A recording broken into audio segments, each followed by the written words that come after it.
mean, 2.5 years later, it's still crazy. It's crazy to grasp the fact that Josh is really, truly gone. He's not coming back. You haven't seen him in over 2 years. And you're not gonna. Really hard. Hard reality.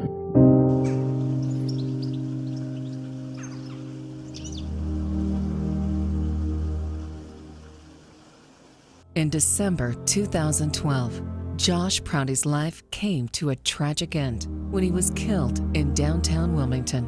Though only 19, Josh touched so many people's lives as he committed himself to helping and serving others. This is the story of Josh Proutey. Josh grew up in Johnston County, surrounded by a tight-knit, loving family and a close group of friends. Josh would go out of his way to help someone in need and would always be the life of the party, making sure everyone was having a good time. Josh has been, since he was a little boy, Josh has been very handy. His brother Ben and his dad have taught him how to do absolutely everything they know how to do. And Josh was very young when he would follow Don around and do whatever he was doing. Ben had a siding company when he first came here, and they're siding a house, and they're taking a break, and they're sitting on the ground side by side, and they're having a break. They're eating whatever, I don't know what it was. They're having a little break, drinking a soda, and it's just, it's a precious picture, I really. He liked the fact that he was taller than us. He was especially taller than me. And he would come up from behind me and do the same thing. He'd wrap his arms around me and he'd put his chin on top of my head because that's where I fit. He was about a head's length taller than me. So he'd put his chin on my head and he'd pat my shoulders and say, "Oh, little woman, you're such a little woman." He loved being taller than me. I've never heard anyone say anything negative about Josh Proutey, honestly. And that's like unheard of, you know? I can say that about very few people, but I've really never heard somebody say anything negative about Josh. He was everybody's friend, truly. Get just really irritated, you know, when he wouldn't do something, and just to the point where I was just fiery mad. And he'd just smile. "I'm sorry, Miss Osley." And it was just so hard to be mad at that point. It wasn't a put on charm. It was genuine. "Okay, I'm sorry. I'll do it again. Can we move on?" It was that. It wasn't put on in any way. It wasn't rehearsed. It wasn't, there was no effect. It was just, "I'm sorry."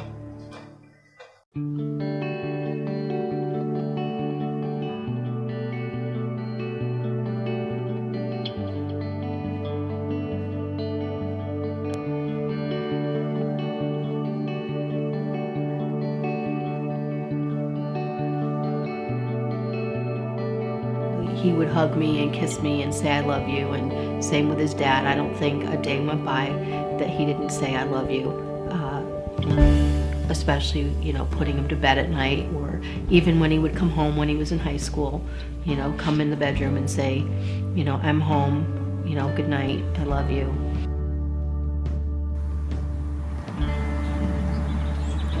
It was a fun place to be. Of course, his parents were always inviting. His dad would always cook dinner for whoever happened to be there. He had a pool, which we spent a lot of hours outside at his pool. I'd say there was anywhere from 5 to 15 cars in the driveway after school every day, because that was the spot to be. Everyone wanted to hang out at Josh's house. Me and Josh actually had broken arms at the same time. He decided to ride behind the golf cart on his skateboard, holding onto the golf cart, and he actually fell on his wrist and broke it. That's a funny memory for me, both having casts on our arms at the same time. And we were walking downtown, and his mom Patty had told us all to sit down on these stairs, and Carlos and Josh were behind me and Alex sitting next to each other. And the entire time Josh was goofing off. We couldn't get him to do a straight face. He was sticking his tongue out. He was making funny faces. kicking me in the back, just playing, joking, and laughing. When he would come and eat dinner with us, it was like dinner and a show. You know, I provided the food, he provided the entertainment. Yeah, and he was always the last one to finish eating, because he had talked through the meal. Everybody else, you know, was finished before he was, because he wouldn't shut up and just eat.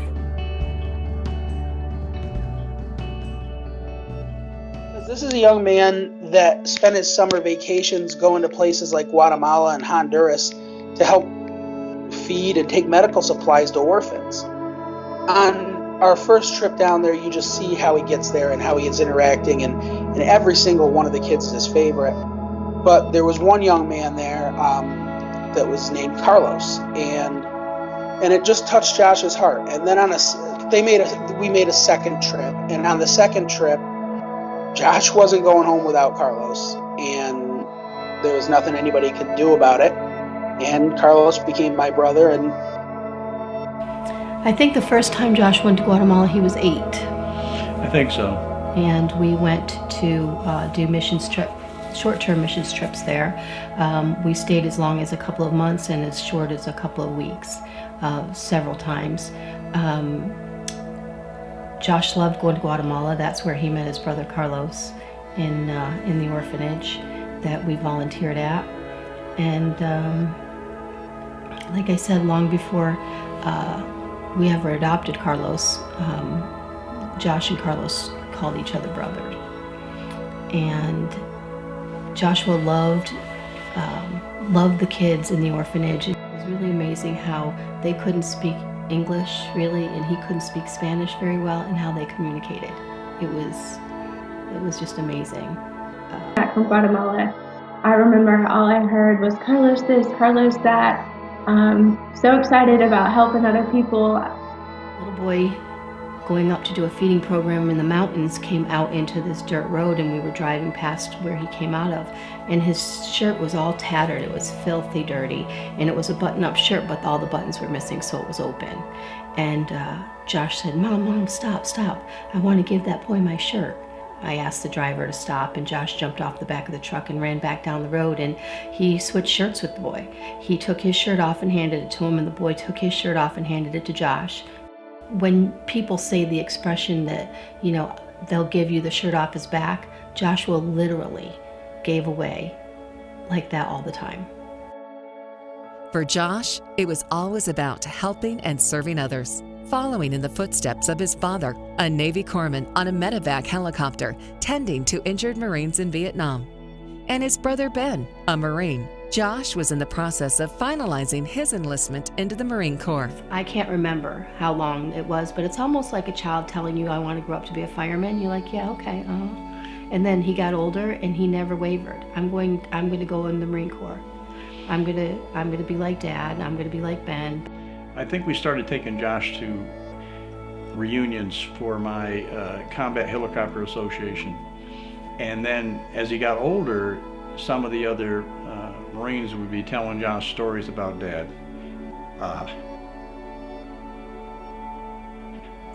He would say, Dad, you never told me that.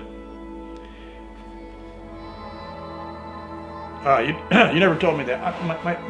My weepiness is from another time. Another thought just came to me. Because when he got older, 13, 14, I don't know, I would pray with him at night before we went to sleep. And he started asking me about my combat experiences, and so I told him, look, Josh, I'll tell you what. I'll tell you something every night before we pray. I'll tell you one story. So, obviously I would pick something exciting, but nothing too detailed. And that's what made me feel weepy, because of the time we were able to spend together. Josh probably would have gone into the Peace Corps, or, I know that he wanted to go into the military, and I could just see him doing some kind of humanitarian aid. helping others. That's just what he did. Anytime somebody needed something, they knew who they could turn to. And he was glad to be that person. He was glad to be reliable, glad to be counted on. I think there was an amount of pride in being dependable. And it's made me so excited. He told me this in November. Dad, I think I decided what I want to do. I said, okay, well, cool, what is it? Well, he said, I'm going to do my 4 years in the Marine Corps, and while I'm doing that, I'm going to get my PA, Physician's Assistants, and then I'm going to work, and I'm going to earn my MD, and then I'm going back to Guatemala to help the people in Guatemala. That was his solid plan that he had for me in November of that year. It made sense that Joshua would want to do something like that because a big part of Joshua's dad's life was being a medevac corpsman. It was a very significant part of who he was, and I was a nurse. So Josh would go to work with me sometimes when he was little. After high school, Josh moved to Wilmington, where he enrolled at Cape Fear Community College. He had visited there lots of times when he was in high school because kids that had graduated before him that he was friends with were there going to school. So he would go down on a weekend, and he loved Wilmington. He loved camping on the beach. You know, he loved everything about it. And he was so happy there. He had a job at the Community Arts Center. He loved that job. He would always watch children, like the people who were single moms and parents, and he would always take the kids behind the desk, make sure they do their homework, color with them. No one told him to do that. He chose to do that. The woman that hired him has since passed away, but her name was Donna Green, and Donna loved Joshua. She called herself Joshua's Wilmington mother. Josh came to work at the Hannah Block Historic USO that my mother was the Community Arts Center director for. She naturally had a heart for children in general. I mean, she ran a camp, but there was just something about Josh that she immediately took to. She told me that it was my brother. I mean, I have a brother, but she was like, this is your brother as well. You know, they're difficult to, it's hard to believe that both of them are not here. I hear the doorbell, and I get up and I look out on the porch, and there's two Johnson County deputies out there. And I thought, oh my God, what's going on? They said he's been shot and killed. And I said, you can't tell me that. You can tell me he's injured and in a hospital, and I'm going to go see him, but you can't tell me he's dead. And they said, no, I'm sorry. He's been killed. And in fact, it was much like I feel right this minute, just numb. You know, just numb.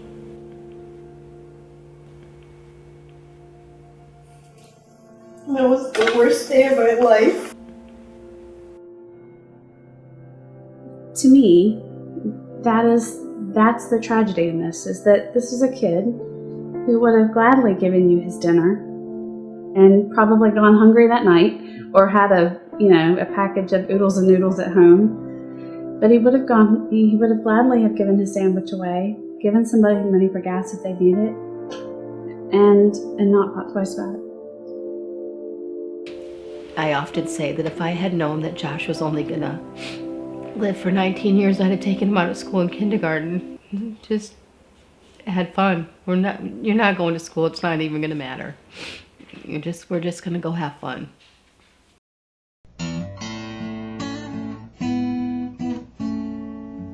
Josh's brother Ben has been so affected by this tragedy that even after 2 years of his passing, he is still unable to speak about it.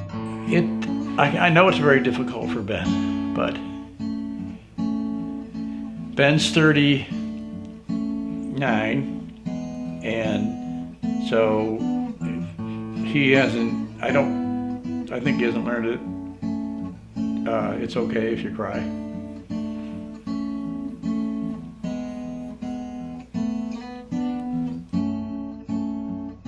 Joshua's death destroyed me.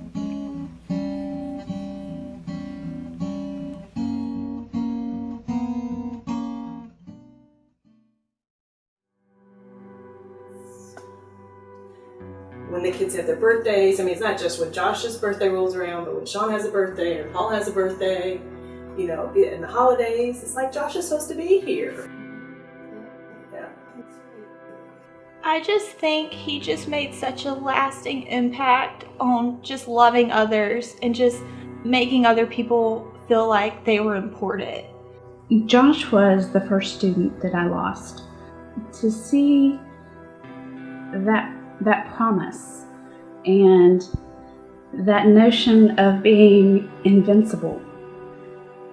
And so to have that cut short it's guttural.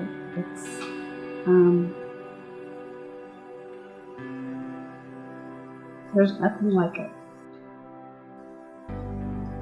Josh is buried in New York, so Julie takes care of Josh's grave because she lives up there. And so she sent me pictures of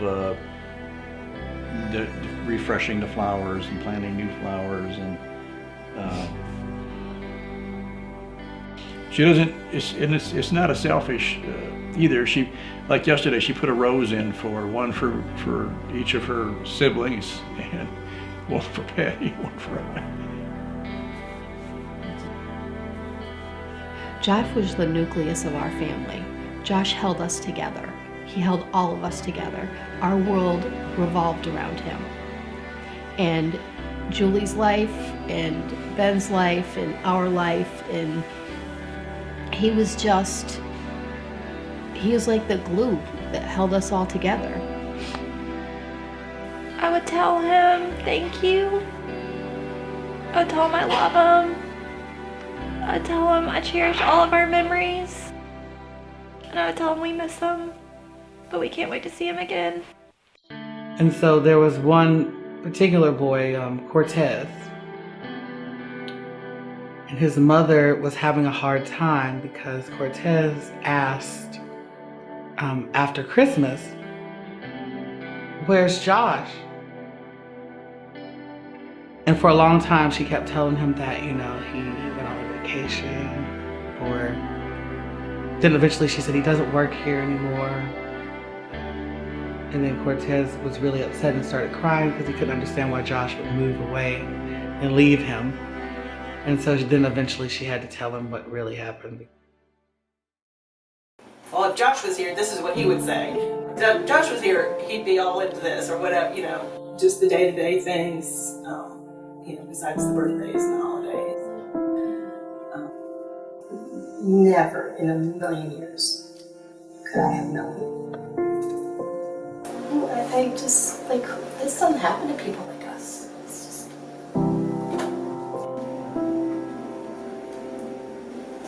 all this time after, I feel like, gosh, it's still as painful as it was.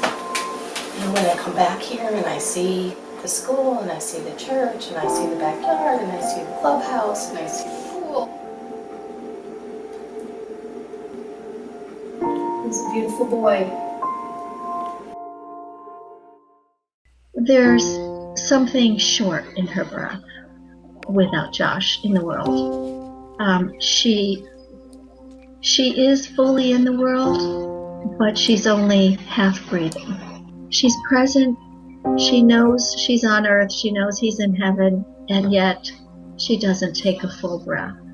It's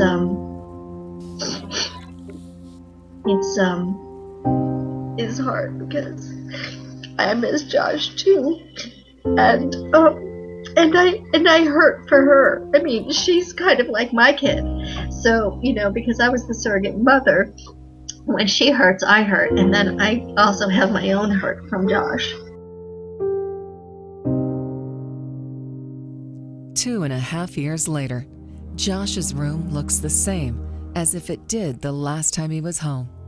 For his father, coming into this room just about every day and keeping it undisturbed is a connection to the memory of his son. Feelings of loss come at night when I'm by myself. A lot of times, and I think about him, and I think about how he's never going to come back. I didn't just lose a son. That's the biggest thing I lost. But I lost grandchildren. I lost, daughter-in-laws. A boy that would have taken care of me for sure, if I needed it.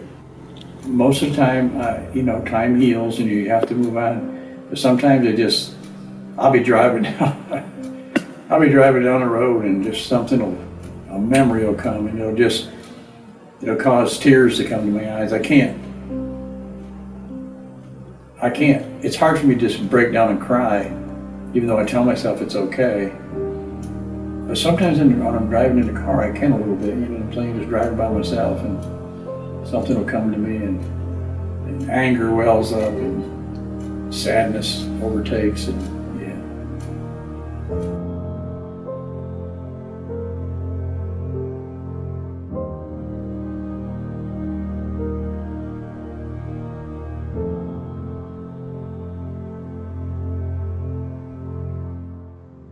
Before Josh passed away, his ultimate goal was to join the Marines. His father was in the military. I know his brothers had served as well.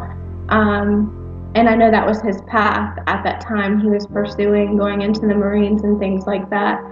And I leave here in the next few days for basic training for the Army. And I did it in honor of Josh. He played a big role in my decision to join. I know that he was, he always told me, go out, have fun, show people the real you.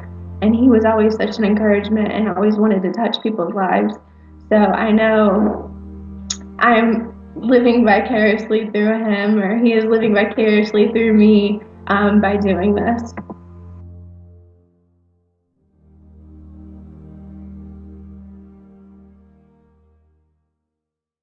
On breaking news we've been following out of downtown Wilmington. We were first to report this as breaking news last night. The Thalian Association is offering counseling after a 19-year-old was killed near the Community Arts Center at 2nd and Orange Streets. Police say Joshua Proutey was heading to his car after working at an event there when a gunman shot him in the head. WECT's Gavin Johnson is live now at the scene with the very latest developments and to tell us more about what those who knew the victim are saying tonight. Gavin? Yeah, Ashley, we're actually standing in the parking lot next to the Hannah Block USO building where investigators say Proutey was gunned down. Now, earlier this morning, police told us that throughout the weekend, they were increasing their presence in this area. And up until about maybe 20 minutes ago, there was a police car parked right back here in this parking lot. So you can see the presence that they were talking about. Since we've been here, several people who attended a poetry jam here at the center last night have been coming up to us asking if it's true that the young man they thought was unconscious here in this parking lot is in fact dead. They can't believe that he was shot, considering they were only a few feet away and did not hear anything. Of course, friends are very devastated. They tell us just last week, Proutey was excited about passing his anatomy test. They tell us he's a Marine who was attending college at Cape Fear Community College and was hoping to one day become a doctor. This is obviously something that has the entire theater community mourning. Well, I think it's not just the theater community. All of the downtown community is just hurt by this act, this tragic act. But as a theater person, it is tough when something like that happens to someone that you know, and it cuts deep. Now, many people have raised concerns regarding there not being enough lighting here in this parking lot. We talked with the City of Wilmington today, and coming up at 6, we'll tell you what a spokeswoman has to say about that issue. Plus, you'll hear the 911 call made last night when Proutey's body was discovered here in this parking lot next to the Hannah Block USO building.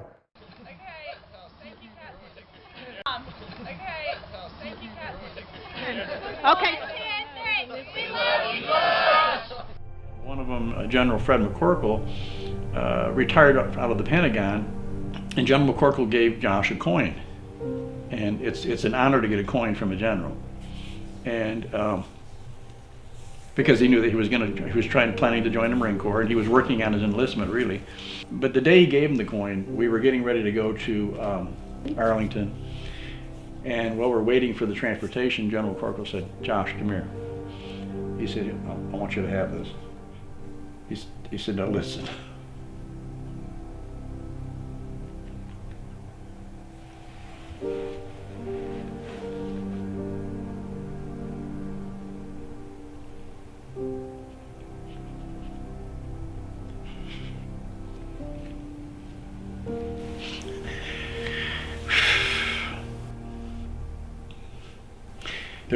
There's a lot of jealousy out there, Josh. Don't tell anybody. Just put it in your pocket, and if you ever need something.